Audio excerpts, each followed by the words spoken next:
سورۃ اللہب،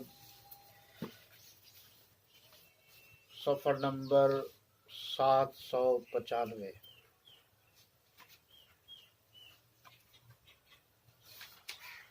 الحمد للہ وکفی وسلام علی عبادہ الذین اصطفی،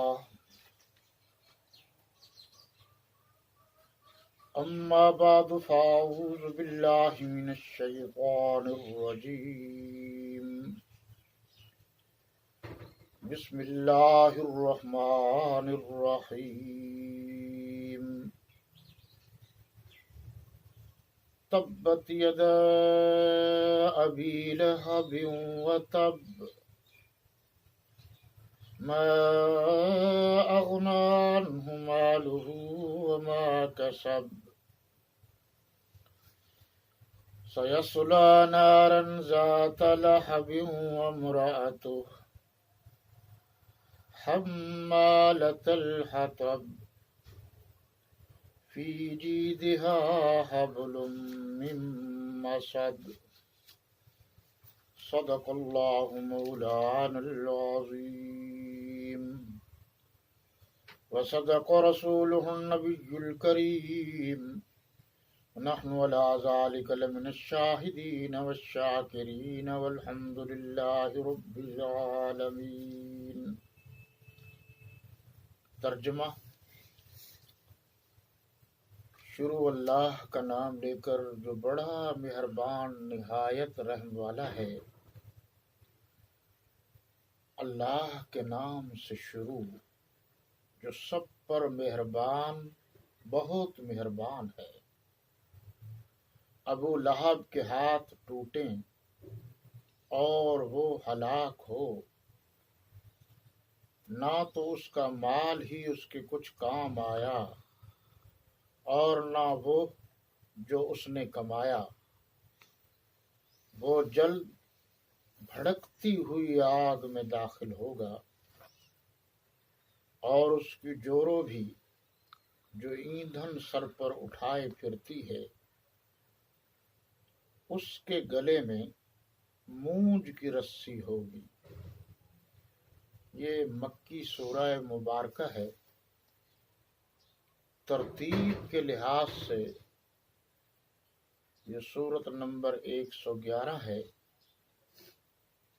اس میں کل 5 آیات ہیں۔ یہ جو لفظ ترجمے میں جورو آیا ہے، یہ پرانا لفظ ہے۔ اس کے معنی ہیں بیوی کے، اور اس کا پس منظر، شان نزول کچھ اس طرح ہے کہ رسالت پناہ، رسالت مآب صلی اللہ علیہ وسلم نے جب دعوت شروع کی تو اس وقت ابو لہب، رسالت پناہ صلی اللہ علیہ وسلم کے والد گرامی کے ساتھ کل 10 بھائی تھے۔ ان میں سے ایک عبد المطلب تھا، ان کا یہ بیٹا ہے ابو لہب۔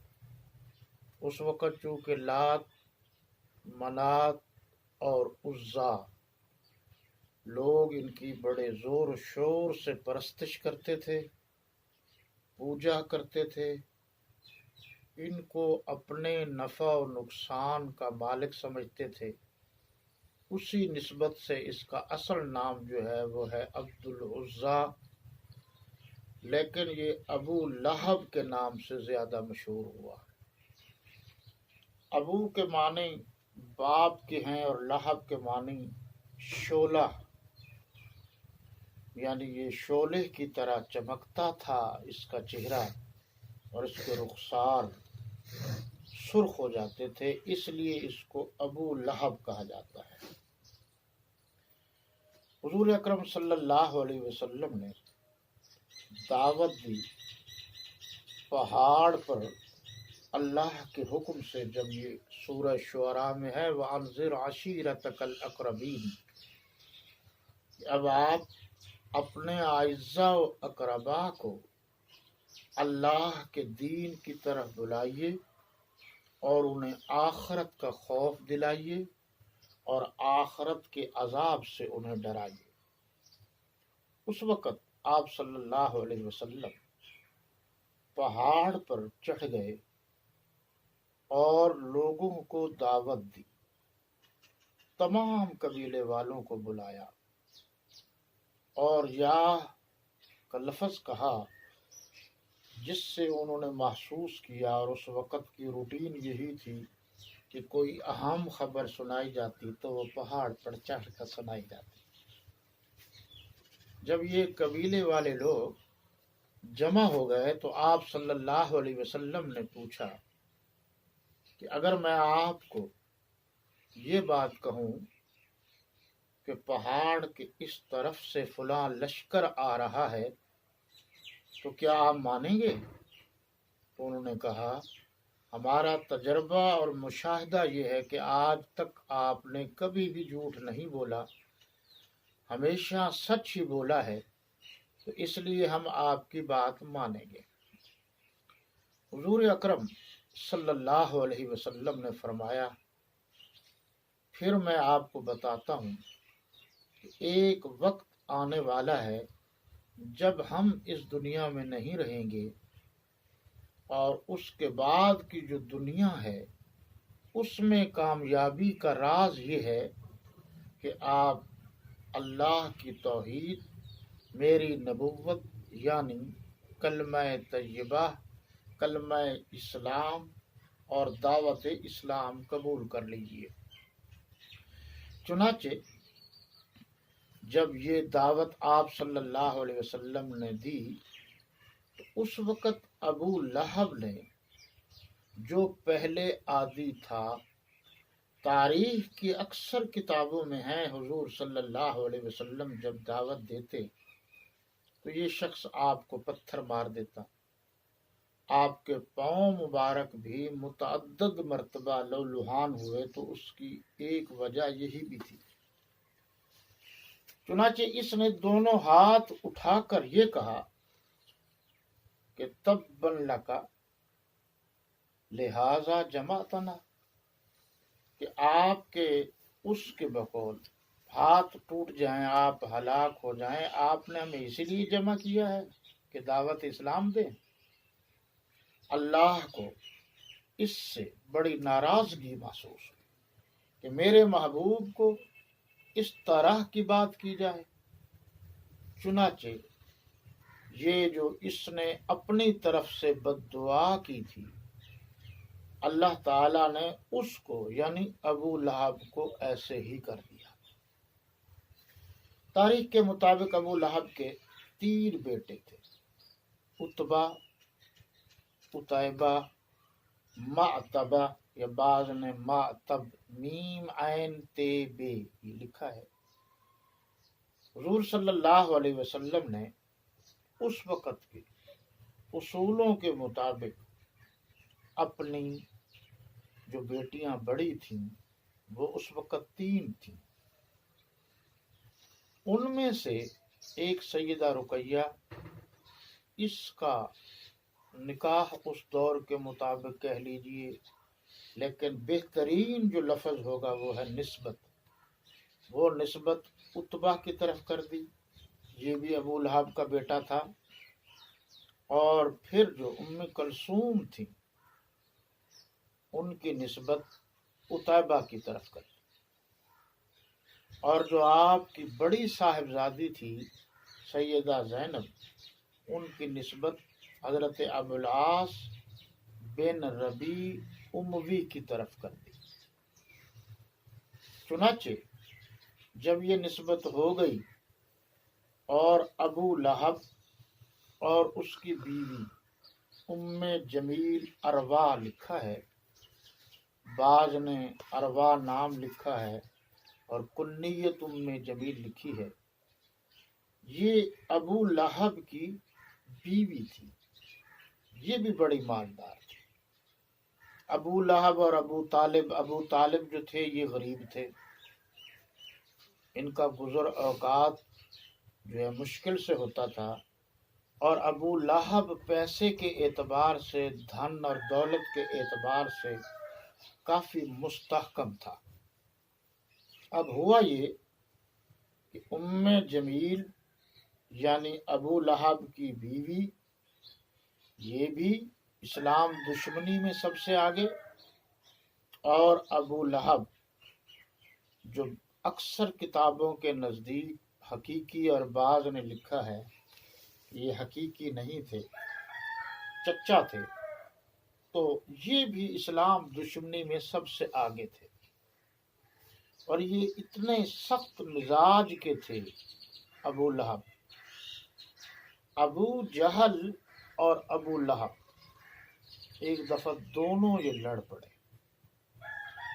حضور اقدس صلی اللہ علیہ وسلم نے دونوں کو چھڑوایا، تو ابو لہب اس لیے ناراض ہو گئے کہ آپ نے چھڑوانے میں ابو جہل کی سائڈ لی ہے، کیوں چھڑوایا؟ یہ آپ کی طاقت کا پلڑا ادھر جا رہا تھا، اس وجہ سے بھی وہ ناراض رہتا تھا۔ اس دور میں اس کے پاس پہاڑ تھے، قیمتی سے قیمتی اونٹ تھے، یوں جانیے کہ حرم میں جو اونٹ ہے وہ ایسے تھا جیسے ہمارے ہاں سونا ہو۔ پھر ایسا ہوا کہ اس مال و دولت کی وجہ سے وہ اکثر مغرور رہتا۔ جب حضور صلی اللہ علیہ وسلم اور آپ کے صحابہ کرام رضوان اللہ تعالی علیہ مجمعین کے خلاف معاہدہ کیا گیا،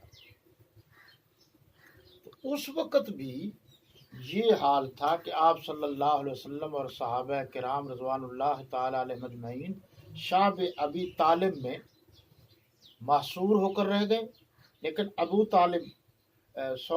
ابو لہب نے یہ کہا کہ جو لوگ باہر سے یہاں کاروبار کرنے آئیں، کوئی چیزیں فروخت کرنے آئیں، تجارت کرنے آئیں، وہ ان کو اولاً تو چیز ہی نہ دیں ضروریات زندگی کی، لیکن اگر کوئی لینے آ جائے تو آپ ان کو مہنگے داموں دیں، اتنی مہنگی کر کے دیں کہ یہ لے نہ سکیں، اور پھر کہا کہ بیچنے والے کو اگر اس میں نقصان ہو تو اس کا نقصان میں پورا کروں گا، لیکن ان کو چیز عام ریٹ پر بھی نہیں دینی، مہنگی سے مہنگی دینی۔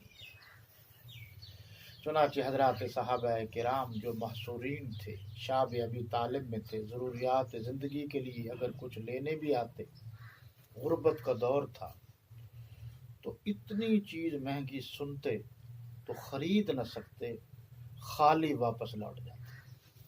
اس قسم کا ذہن تھا ابو لہب کا۔ اس نے یہ کام کیا کہ جب حضور صلی اللہ علیہ وسلم نے دعوت اسلام دی تو یہ نسبت ہو چکی تھی آپ کی بیٹیوں کی، یعنی سیدہ رقیہ کی اور سیدہ ام کلثوم، اور آپ جانتے ہیں کہ بعد میں یہی دو صاحبزادیاں حضور صلی اللہ علیہ وسلم کی یکے بعدی گرے حضرت عثمان غنی رضی اللہ تعالی عنہ کے گھر یا ان کے عقد میں آئے۔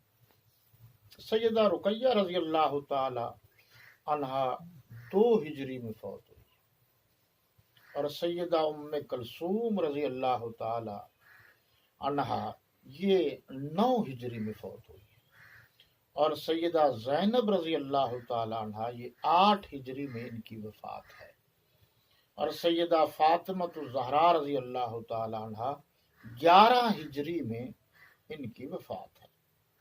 چنانچہ حضور صلی اللہ علیہ وسلم نے اللہ کے حکم سے جب یہ تعلق ٹوٹ گیا، حضرت عثمان غنی رضی اللہ تعالی عنہ کو یہ دونوں رشتے یکے بعدی گرے دیے، تو اس پر محققین نے لکھا ہے کہ 1,24,000 انبیاء کرام علیہم السلام میں سے یا کم و بیش میں سے کسی نبی کی 2 بیٹیاں بیک وقت یکے بعدی گرے کسی بھی صحابی کے گھر میں نہیں آئی، اس لیے ان کو ذوالنورین یعنی 2 نوروں والا کہا جاتا ہے۔ اب اس نے ابو لہب نے کیا کیا کہ جب یہ اسلام کی باتیں اس کو اچھی نہیں لگتی تھی، یہ ناراض ہوتا تھا، بلکہ جو مشرکین مکہ تھے، کفار تھے، ان کا ساتھ دیتا تھا۔ حضور صلی اللہ علیہ وسلم کی جب بیٹیوں کا یہ تعلق قائم ہو گیا تو اس نے ناراضگی کے طور پر بیٹوں سے کہا کہ اگر آپ چاہتے ہیں کہ میں راضی ہوں تو آپ حضور صلی اللہ علیہ وسلم کی بیٹیوں کو چھوڑ دیں۔ بڑا بیٹا تھا عتبہ، اس نے اپنے باپ کی بات سنی، خاموش رہا اور تعلق ختم کر دیا۔ جو چھوٹا بیٹا تھا عتیبہ، اس نے اپنے باپ کی بات سنی، تعلق ختم کر دیا، یعنی آپ صلی اللہ علیہ وسلم کی بیٹی کو چھوڑ دیا، اور پھر ناراض ہو کر حضور صلی اللہ علیہ وسلم کے پاس گیا، غصے کا اظہار کیا، اور غصہ یہاں تک کہ آپ صلی اللہ علیہ وسلم کی شان اقدس کے خلاف بھی کچھ باتیں کی، اور وہ اپنی حد سے تجاوز کر گیا۔ رسالت مآب نبی کریم رؤوف الرحیم علیہ الصلاۃ والتسلیم اس سے ناراض ہوئے، اور آپ نے دعا کی کہ اے اللہ، جانوروں میں سے کوئی، کتوں میں سے کوئی کتا اس پر مقرر کر دیجیے، یعنی جو اس کو تکلیف پہنچائے جس طرح اس نے مجھے تکلیف پہنچائی ہے۔ اس کے بعد جب اس دعا کا پتہ ابو طالب کو چلا تو اس نے کہا اب یہ نہیں بچ سکتا۔ ابو لہب، اس کو پتہ تھا کہ یہ دعا جو اللہ کے نبی نے بد دعا کی ہے اب میرے بیٹے کی خیر نہیں ہے، لیکن وہ مانتا نہیں تھا۔ دوسروں کے سامنے کہتا تھا کہ کچھ نہیں ہوتا، دل سے اور گہرائی میں جا کر وہ کہتا تھا کہ اب میرے بیٹے کی خیر نہیں ہے۔ اللہ تعالیٰ نے اس پر ایک جانور مسلط کر دیا، شیر۔ یہ لوگ جب تجارت کی غرض سے شام گئے تو درمیان میں ایک مقام ہے زرقا، اس زرقا کے مقام پر یہ تمام جو تاجر حضرات تھے، مسافر حضرات تھے، انہوں نے پڑاؤ ڈالا۔ احتیاطاً انہوں نے کہا کہ ایک جگہ سامان جمع کر لیجیے۔ وہ چھوٹی سی بڑی جگہ ہو گئی، ٹیلا نما بن گئی۔ اس کے اوپر اس عتیبہ کو، جو ابو لہب کا بیٹا تھا، اس کو سلایا گیا، اور باقی ارد گرد وہ لوگ خود سو گئے۔ مورخین نے، مفسرین نے یہ بات بڑی وضاحت سے لکھی ہے کہ شیر ایک آیا، سب لوگ سوئے ہوئے تھے، اور وہ سونگتا گیا، سونگتے ہوئے کسی کو کچھ نہیں کہا، اس نے چھلانگ لگائی اور وہ اسی جگہ پر پہنچ گیا، اس کو سونگھا، پھر چیڑ پھاڑ کی اس کی۔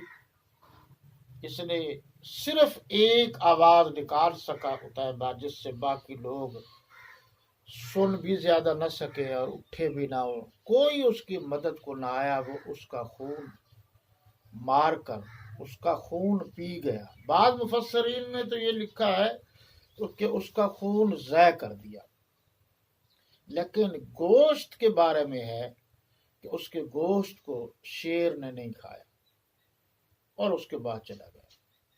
صبح جب اٹھے تو دیکھا کہ اس کی یہ حالت ہے۔ اللہ کے نبی صلی اللہ علیہ وسلم کی بد دعا جو تھی وہ پوری ہوئی۔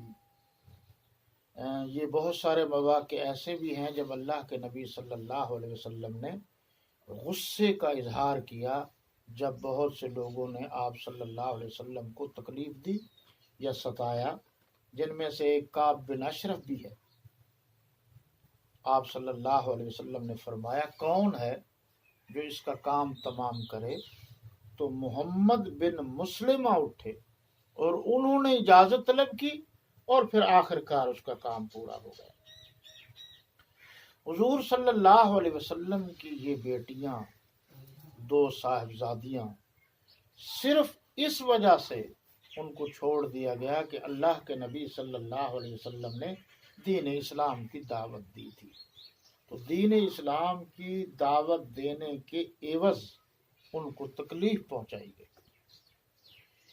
ادھر جو ابو لہب اور اس کی بیوی تھی، اس کی بیوی بھی بڑی مالدار تھی، اس دور میں سونے کی اینٹیں تھی اس کے پاس، مگر یہ کنجوس بھی بہت تھی، جنگل میں سے لکڑیاں کاٹ کر لے آتی اور وہ خود اٹھاتی، اور پھر مفسرین نے لکھا ہے کہ حضور اکرم صلی اللہ علیہ وسلم جب حرم میں عبادت کے لیے جاتے تھے اور خصوصاً صبح کے وقت، تو یہ کانٹے بچھاتی تھی رات کو کہ جب آپ صبح جائیں تو آپ صلی اللہ علیہ وسلم کو تکلیف پہنچے۔ یہ جو کانٹے آپ صلی اللہ علیہ وسلم کی راہ میں بچھائے گئے، ان میں اس عورت کا نام سب سے زیادہ لیا جاتا ہے، ام جمیل عروا، یہ اس کی بیٹی تھی، اور ابو سفیان بن حرب کی یہ بہن تھی، ابو لہب کی یہ بیوی تھی ام جمیل، اور یہ عتبہ اتیبہ ما تب یا ما تبہ اس کی والدہ تھی۔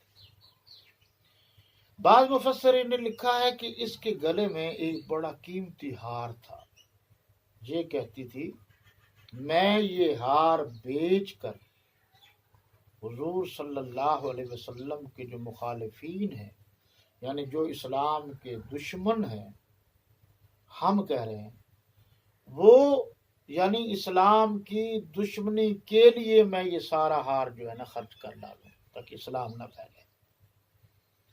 حضور اکرم صلی اللہ علیہ وسلم، قرآن نے یہی کہا کہ جب اس شخص نے یہ کہا تباً لکا، تو اس کا مفہوم جو عام طور پر لیا جاتا ہے کہ تمہارے ہاتھ ٹوٹیں، تو اردو محاورہ کے حساب سے بھی یہی ہے کہ یعنی تو برباد ہو جائے، تو ضائع ہو جائے، تو بالکل ختم ہو جائے۔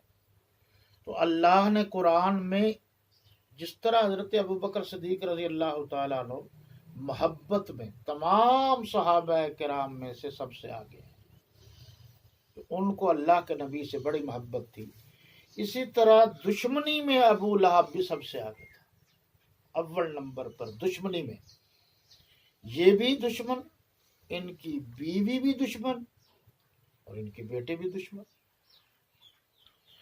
چنانچہ حضور صلی اللہ علیہ وسلم کی حوصلہ افزائی کے لیے ابو لہب اور اس کی بیوی کی مذمت کے لیے صورت اتری اور وہ بڑے ناراض ہوتے تھے۔ عذاب تو سب کافروں کو دیا جائے گا، جہنم میں تو یقیناً سب کافر جائیں گے، لیکن اس صورت میں ان دو کا تو گویا نام لے لیا گیا کہ یہ پکی ٹھکی بات ہے کہ یہ جہنم کے ایندھن بنے گے۔ فرمایا ما اغنا عنہ مالہ وما کسب، جو ان کے پاس مال تھا وہ بھی کسی کام نہ آیا، اولاد بھی کسی کام نہ آئی۔ اولاد کس طرح جی؟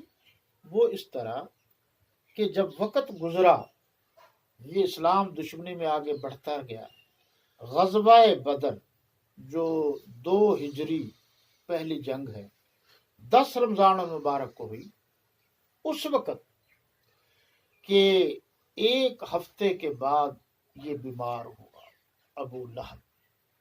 کس طریقے سے بیمار ہوا؟ چونکہ وہ چھوت چھات کے عرب والے قائل تو تھے، اس کو ایک ایسی موذی تکلیف ہوئی جس کو عام طور پر اردو میں عدیسہ کہا جاتا ہے، عین دال یہ سین ہے، پھوڑا ایک نکلا، اور اتنا زہریلا پھوڑا تھا کہ وہ پھیلتا گیا، اس پھوڑے کی وجہ سے وہ مر گیا۔ جب مر گیا تو اس کی لاش یعنی ابو لہب کی لاش جو اتنا پیسے والا تھا 3 دن تک پڑی رہی۔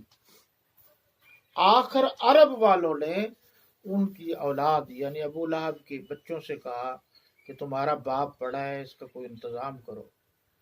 تو انہوں نے کچھ حبشیوں کو بلایا، ان کو پیسے دیے اور گڑھا کھودا گیا۔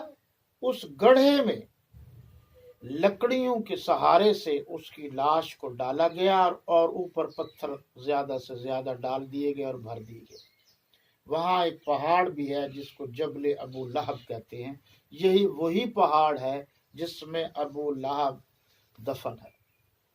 تو گویا اس طریقے سے اولاد بھی اس کو چھوڑ گئی اور اس کا انجام بہت برا ہوا، کیونکہ اس نے حضور صلی اللہ علیہ وسلم کو تکلیف دی۔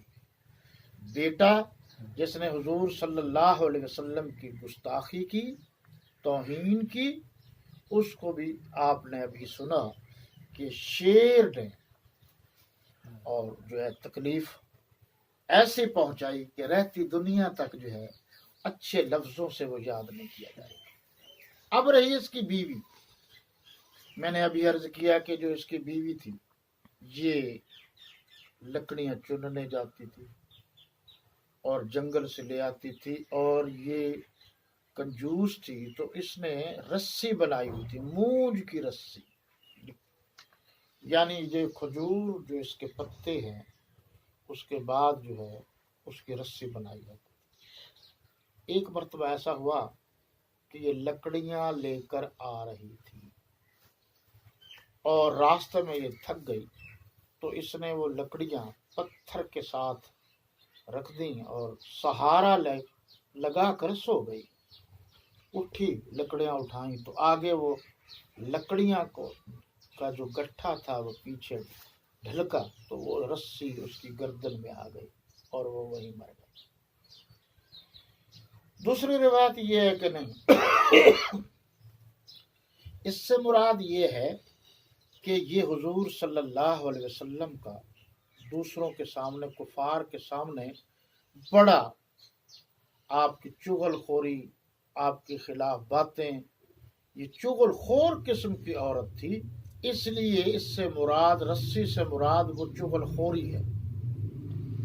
اور ایک روایت یہ ہے کہ نہیں، کہ قیامت کے دن اس کے گلے میں ایک رسی ڈالی جائے گی جو اس نے غرور میں کہا تھا کہ میرے گلے میں سونے کا ہار ہے اور میں اس کو بیچ کر جو ہے نا اسلام کے خلاف استعمال کروں۔ بہرحال یہ اس سے مراد رسی ہی ہے۔ سَيَصْلَىٰ نَارًا ذَاتَ لَهَبٍ، وہ بھڑکتی ہوئی آگ میں داخل ہو۔ کون کون؟ وہ بھی اور اس کی بیوی بھی۔ حمالۃ الحطب، ایسے محسوس ہوگا جیسے ایندھن سر پر اٹھائے پھرتی ہے۔